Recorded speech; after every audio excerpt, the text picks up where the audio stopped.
My daughter thought I never saw her drop those tiny white crystals into my black coffee that Tuesday morning. She had been acting nervous all dawn, glancing at my hands when she thought I was staring out at the frozen Ohio yard. When she walked away quietly to answer a low phone call from her husband in the hallway, I switched both of our mugs without making a sound, settled back into my wooden chair, and pretended nothing had happened. Minutes later, she returned, sat down across from me with a tight, artificial smile, and took a large, confident sip from her own cup. The next thing that happened left her in complete shock, sent her scrambling for the sink, and changed our family forever. Hey everyone, welcome to Behind Dad. If you love real family stories filled with secrets, betrayal, hidden truths, and quiet justice, hit that subscribe button right now and turn on notifications. You're going to want to stay with me until the very end of this one, because what happened after that cold morning broke a pattern of silence that had been building in my house for over a decade. That quiet kitchen standoff with Cynthia didn't start out of nowhere. A man doesn't just look at his only living child and suspect her of putting him in the ground by inches. My name is Garrett Mac Vance. I am 68 years old. For 34 of those years, I worked the heavy diesel line at the Youngstown rail yards, fixing 6,000 horsepower engines that didn't care about your backache or your feelings. My hands are thick, stained permanent with low sulfur fuel oils and lithium grease. I buried my wife, Martha, 12 years ago after a hard fight with pancreatic cancer. I raised Cynthia alone on grease, smoke, OT shifts, and 3 basic rules. You don't take what you didn't earn. You keep your word even when it cuts you, and you respect the roof over your head. For a long time, I thought those rules took root, but greed is like moisture in a brick foundation. You don't see it until the winter freeze splits the concrete wide open. The trouble came into my house on 4 clean tires. 2 years ago, Cynthia married Braden. Braden was 32, wore loafers without socks, and talked about market disruptions like a man who had never seen a shovel in his life. He tried 3 different small business ventures in 24 months, a high-end detail shop that went under because he wouldn't work Saturdays, a regional logistics consultancy that was just him sitting in my living room on a MacBook, and a crypto investment group that evaporated $80,000 of Cynthia's savings. I didn't say a word. When they couldn't make the rent on their apartment in New Fila, I opened the door to my house. It's a 4-bedroom colonial I built with my own hands back in '84, paid off completely with double shifts in '99. Just until the frost breaks, Braden, told me at the kitchen table, his fingers tapping against my Formica surface. He called me Mac because he thought it made him sound like an equal. Just need to realign our asset portfolio. The room at the end of the hall is empty, I said. Keep the boots on the rubber, mat by the door. That was the first mistake. A man who doesn't respect your floor won't respect your life. By November, things began to shift in my body. I've been healthy my whole life. A rail mechanic doesn't get the luxury of sick days. But I started waking up at 3:14 inches the morning with a strange low hum in my ears. Then came the tremor. It started in my right thumb, the hand I used to swing a 10-pound sledge. I'd go to lift my first cup of chock-full o' nuts, and the ceramic would rattle against the saucer like a dry valve cover. I sat there at my table, watching my hands shake, feeling an old, deep cold in my work stomach. My doctor, Old Man Evans down at the clinic, had been looking at my charts for 3 years, warning me about early nerve degeneration or Parkinson's. You're 68, Mac, he'd say, shining that little light into my eyes. The grease gets into the blood after 30 years. We need to do the screening. I told him I'd think about it. I went home and hid the shake. A man from my .com generation doesn't complain about a loose bolt until the whole machine stops.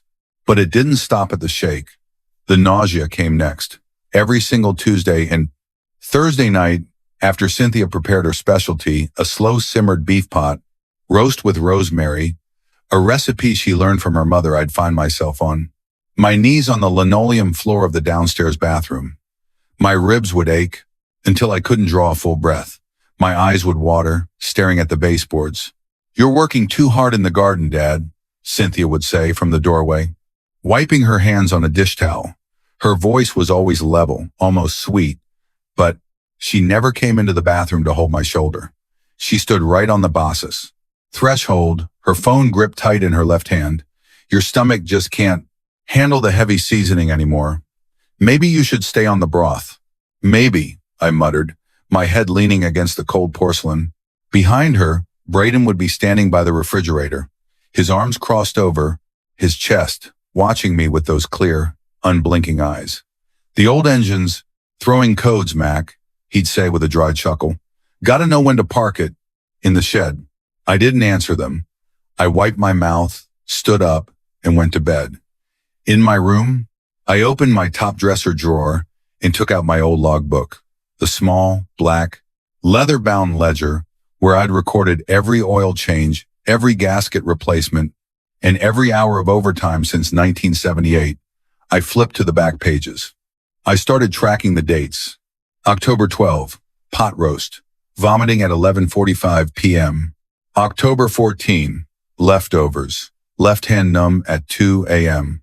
October 19, stew, vision blurred during the night shift. I looked at the ink lines, clean, methodical. I didn't write down any feelings. I didn't write times Cynthia looked guilty times or times Braden is pushing me. I just wrote the data.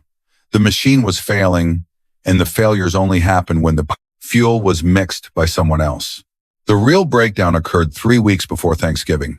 I had stayed down in my basement workshop late, rebuilding the carburetor on an old John Deere lawn tractor I've had since the late 90s. The basement is my space. It smells like mineral spirits, sawdust, and 30 years of quiet thinking. Around 10:45 p.m., I heard the kitchen floorboards creak directly above my head. Cynthia and Braden thought I was asleep in my room on the second floor. They didn't see the light under the heavy oak basement door. Their voices came down through the old heating vents clear as a bell. "He didn't finish the coffee tonight," Braden said. His voice had lost that soft, casual tone he used during the day. It was sharp, dry, like a salesman missing his quota. "He said it tasted like copper." "He's old, Braden," Cynthia answered. I heard the sharp click of her lighter. She only smoked when she was terrified.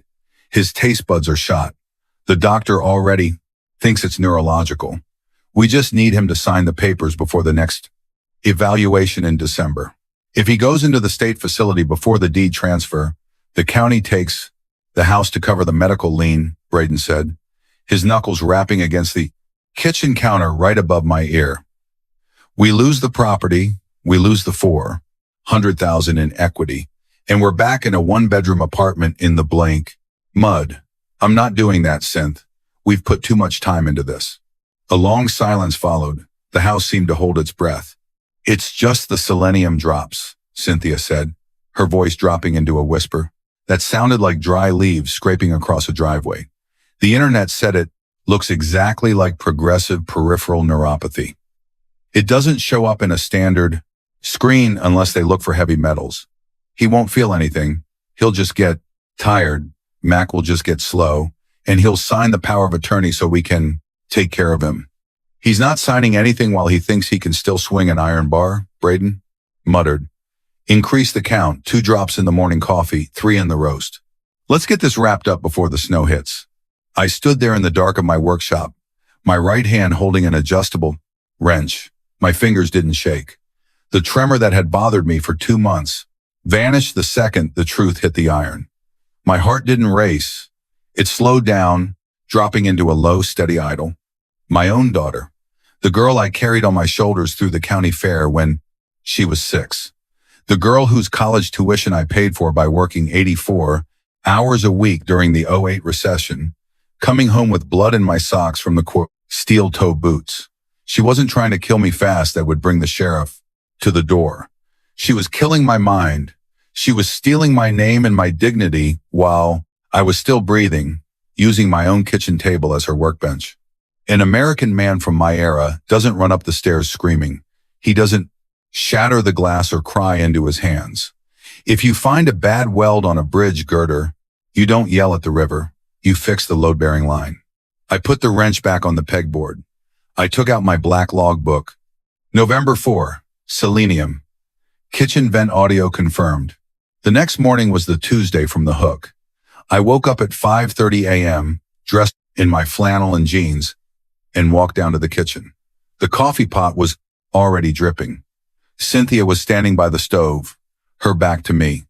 Her shoulders were tight. I saw her hand move over my blue ceramic mug, the one with the Youngstown rail. Logo faded on the side. A tiny brown glass bottle slid into her apron pocket the second she heard my boot heel hit the threshold.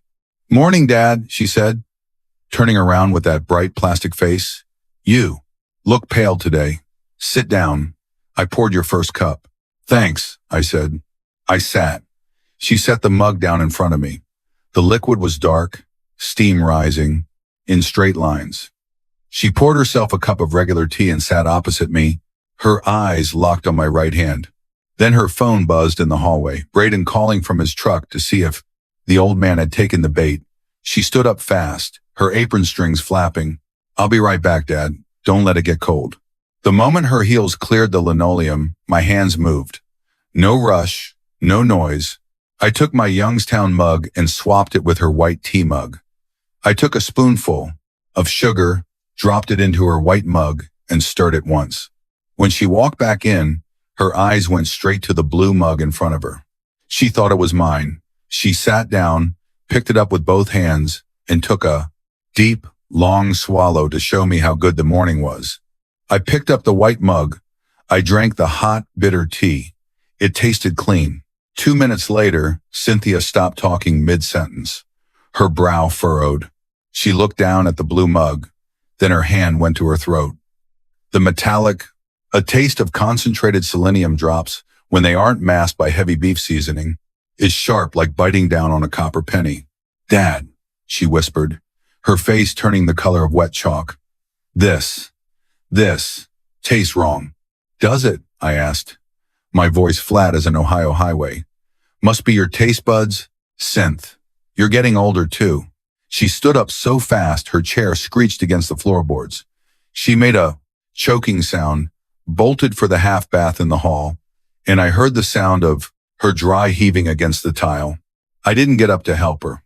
I finished my tea, took my coat off the peg by door, and walked out to my truck. I had work to do in town. I drove straight to the county courthouse in Lisbon. I didn't go to see a doctor. I went to see Idris Cavendish. Idris had been my lawyer since 1991, the man who handled my wife's estate and my retirement papers. He was 70, wore a 3-piece wool suit that smelled of pipe tobacco, and kept his office in a basement across from the probate court. I laid the black logbook on his desk. Beside it, I placed a small plastic bag containing a water bottle. Before I left the house, I had gone into Cynthia's apron while she was still on her knees and extracted that little brown glass bottle from her pocket. Idris looked at the ledger, then at the bottle, then up at my face. He didn't ask me how I felt. He knew me too well for that. "What do you want to do, Mac?" he asked. "I want an irrevocable living trust," I said. "Put the house, the rail pension, accounts, the four-wheelers, and the land into it. Name the Shriners Children's Hospital as the sole beneficiary upon my death. Remove Cynthia Vance from the will completely. Put a clause in there any attempt to contest the trust invalidates her right to even set foot on the property lines." Idris tapped his pen against his thumb. "And the power of attorney they're trying to get you to sign? I want a medical directive filed with the state today," I said. "If I can't turn a wrench, you make the decisions, Idris. Not them, not ever." "We can go to the sheriff with this bottle, Mac," Idris said, pointing his pen at the plastic bag. "That's felony assault on an elder. Attempted reckless homicide. They'll put her away for 5 to 10. I looked out the low window at the gray Ohio sky. Snow was beginning to fall, in small, hard flakes. "No," I said. "A Vance doesn't put his blood in an orange jumpsuit if he can help it. The shame would stick to the name. I'll handle the consequences here. Just fix the iron on the paperwork." "It'll take 48 hours to clear the state registry," Idris warned. "I've got 48 hours," I said. When I got back to the house that afternoon, Braden's silver Chevy Silverado was parked in the driveway, pulled up close to the garage doors. He was sitting on the front porch steps, whittling a piece of pine with a small pocket knife. He didn't look up when my Ford F-150 rattled to a stop beside him. "Cynthia's sick, Mac," he said, blowing a shaving off his jeans. "Severe stomach bug. Had to take her to the urgent care in Boardman. They said she might have ingested some bad water." "Shame," I said, stepping out of the cab. I carried a sack of salt for the water softener on my shoulder. Old houses have bad pipes sometimes. I know what you're drinking." He stood up, blocking the top step. He looked bigger than usual, his jaw set. "We got the medical evaluation scheduled for you this Friday, old man. Dr. Evans called. Said you missed the confirmation call. I went ahead and signed the intake papers for you as the primary family representative." I stopped at the bottom step, the 80-pound salt bag resting easy on my flannel shoulder. I looked up at him through my old wire-rimmed glasses. "I don't remember giving you permission to sign my name, Braden," I said. "You're shaking, Mac," he said, pointing his knife at my left hand, which was intentionally letting the tremor show. He smiled that small, arrogant smirk of a man who thinks he's already collected the insurance check. "Your memories goes with the hands. Cynthia and I are just clearing the track for you. We're moving your things down to the small bedroom next week so we can start remodeling the master suite. The contractor's coming by Thursday to give us a bid on the drywall." I stood there for 3 seconds. A crow called out from the old maple tree by the road. The wind was coming hard from the lake now, freezing the mud around our boots. "All right," I said. I walked past him, my shoulder brushing his chest hard enough to make him stumble. Half an inch.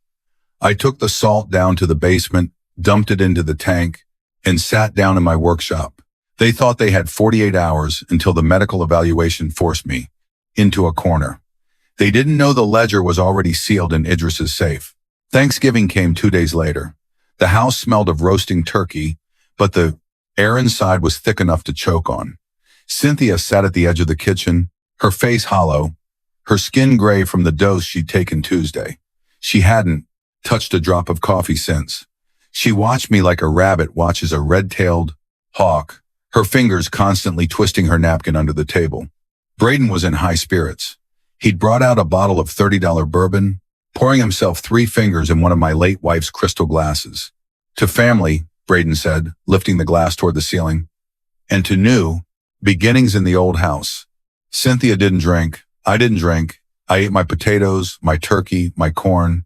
I ate everything because I had cooked it myself while they were out of the house that morning.